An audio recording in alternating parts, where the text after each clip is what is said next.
morning students. How are you? I think you all are fine.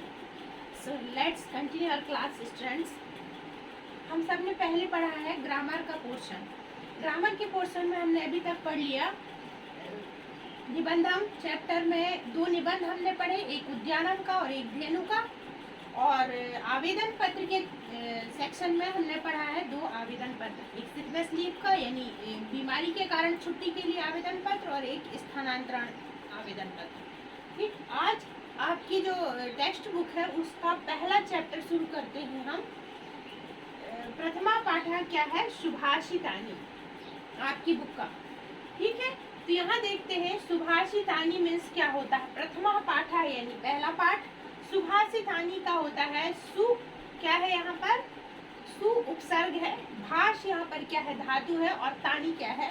प्रत्यय है. ऐसे मिलकर बना है क्या? सुभाषितानी. सुभाषितानी का मतलब होता है सुंदर वचन या मीठे वचन. ठीक, तो देखते हैं हम यहाँ पर कुछ श्लोक दिए हुए हैं इस चैप्टर में. तो श्लोक दिए हुए हैं जो उनके अर्थ हम देखेंगे, उनकी मीनिंग क्या होती है, उनसे हमको सीखने को क्या मिलता है ये हम देखेंगे. तो सबसे मैंने नोट डाउन किया हुआ है स्टूडेंट्स, आप अपनी बुक में देखें. और बुक ना हो तो आप एनसीईआरटी ऐप से बुक डाउनलोड कर सकते हैं. मेरे पास भी बुक नहीं है, मैंने डाउनलोड करके बुक और यहाँ पर नोट डाउन किया है. ठीक है, तो यहाँ देखते हैं हम सबसे पहले नंबर 1 है, श्लोक नंबर 1 है आपकी टेक्स्ट बुक में. गुणा गुणेषु गुणा गुण गुणेषु गुणाः भवन्ति ते निर्गुण प्राप्य भवन्ति दोषाः. सुस्वादु तोयाः प्रभवन्ति नद्यः समुद्रमासाद्य भवन्ति पेयः. संस्कृत रीड करते तो आप सबको आती होगी, क्योंकि आप सबने 6th में संस्कृत पढ़ा, 7th में संस्कृत पढ़ा और अब ये आप 8th क्लास में आ गए हैं, तो रीडिंग तो आपको आती होगी. फिर भी मेरे साथ इस श्लोक को एक बार रीड करेंगे. क्या करेंगे? गुणा गुणगेषु गुणाः भवन्ति ते निर्गुण प्राप्य भवन्ति दोषाः. स्वादु तोयाः प्रभवन्ति नद्यः समुद्रमासाद्य भवन्ति पेयः. यहाँ देखते हैं इसका अर्थ क्या होता है. अर्थ उसका क्या होगा? गुणा गुणेषु गुणाः भवन्ति यानी गुणवान व्यक्ति जो रहता है उसके पास कोई अगर गुण चला जाता है क्या होता है? वो गुण में गिनती होती है उनकी. सॉरी, गुण में गिनती होती है. वही गुण ते निर्गुण प्राप्य भवन्ति दोषाः. और वही गुण जो है अगर कोई निर्गुण व्यक्ति पा जाए, वही गुण अगर कोई निर्गुण व्यक्ति पा जाए तो क्या होता है? उसको दोष में परिवर्तित हो जाते हैं वो. सुस्वादु तोयाः प्रभवन्ति नद्यः. सुस्वादु तोयाः प्रभवन्ति नद्यः यानी जिस प्रकार से मीठे जल की नदी जो रहती है, सुंदर स्वाद वाली मीठे जल वाली, प्रभवन्ति नद्यः बहती हुई नदी, मीठे जल वाली नदी जो रहती है उसका पानी मीठा होता है. समुद्रमासाद्य भवन्ति पेयः. समुद्र में मिल जाने के बाद क्या हो जाती है? पीने योग्य नहीं रहती.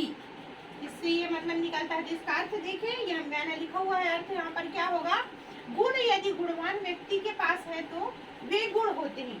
यदि वहाँ गुणहीन के यदि वही गुण क्या होता है? गुणहीन व्यक्ति के पास आते हैं तो वे दोष में बदल जाते हैं. जिस प्रकार मीठे जल वाली नदियों का जल समुद्र में मिलकर पीने योग्य नहीं रहता. तो ये इस श्लोक है और ये इसका अर्थ है. आप इसे नोट डाउन कर सकते हैं.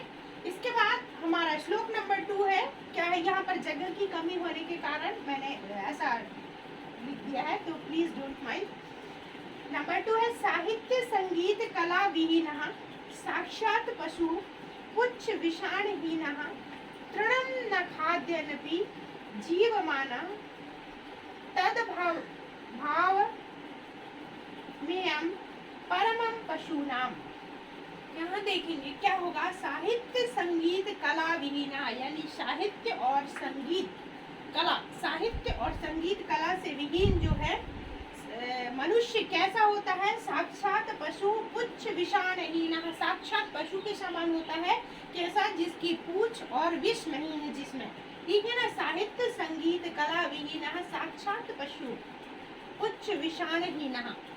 ठीक, तृणं न नपी जीवमानः, यानी वो क्या करता है, घास नहीं खाता है, घास नहीं खाता है। जीवमानः तदभाम ध्येयम परमम पशूनाम, ये पशुओं का परम सौभाग्य है कि वह घास नहीं खाता है। अगर मनुष्य क्या होता है, घास भी अगर मनुष्य खाता होता तो क्या होता, पशुओं के लिए उसको भी नहीं बचाता फिर, है ना। मनुष्य इस टाइम ऐसा सोच रहा है जैसे कि पूरी पृथ्वी उसी बस के लिए बनी है, पूरी धरती उसी के लिए बनी है, यहाँ पशु पक्षियों का कोई हक नहीं है, मनुष्य का केवल हक है। इसलिए यहाँ पर लिखा हुआ है कि अगर वो घास खाता तो पशुओं का तो सौभाग्य की घास नहीं खाता, अगर घास खाता होता तो पशुओं को घास भी ना मिल पाती फिर। ठीक है, तो एक बार इसको रीड करेंगे। साहित्य संगीत कला विहीन साक्षात पशु पुच्छ विषाणहीन तृणम न खादनपि जीवमानः तदभाम ध्येयम परमम पशूनाम। ठीक है, यहाँ पर अर्थ लिख दिया मैंने। अर्थ, इस श्लोक का अर्थ ये लिखा हुआ है, साहित्य और संगीत कला विहीन मनुष्य बिना पूंछ और विष के, बिना पूंछ और विष के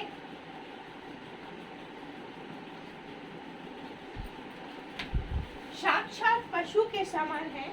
वह केवल घास नहीं खाता, यह तो पशुओं के लिए परम सौभाग्य की बात है। ये समझ गए, 2 श्लोक हो गए आपको।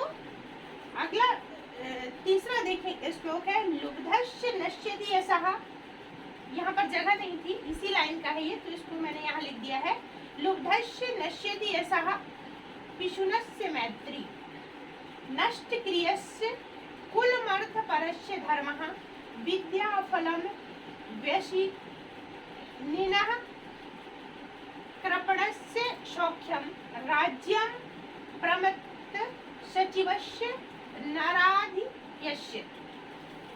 देखेंगे इसका अर्थ क्या है। लुब्धस्य नश्यति यशः पिशुनस्य मैत्री, क्या होता है, जो लोभी व्यक्ति है, लोभ के कारण क्या होता है, यश का नाश होता है। कीर्ति जो है, अगर आप लालच करने लगे तो क्या होता है, कीर्ति खराब होती है, यश आपका खराब होगा। इसके बाद है नष्ट क्रियस्य पिशुनस्य मैत्री, लोभ के कारण यश का नाश होता है। पिशुनस्य मैत्री, और जो चुगलखोरी के कारण मैत्री यानी दोस्ती नष्ट हो जाती है ना। आपके फ्रेंड ने, आपके मित्र ने आपको कोई सीक्रेट बात बताई और आपने उसको किसी दूसरे से बता दिया तो क्या होगा, फिर आपकी दोस्ती नष्ट होगी ना ऐसे में।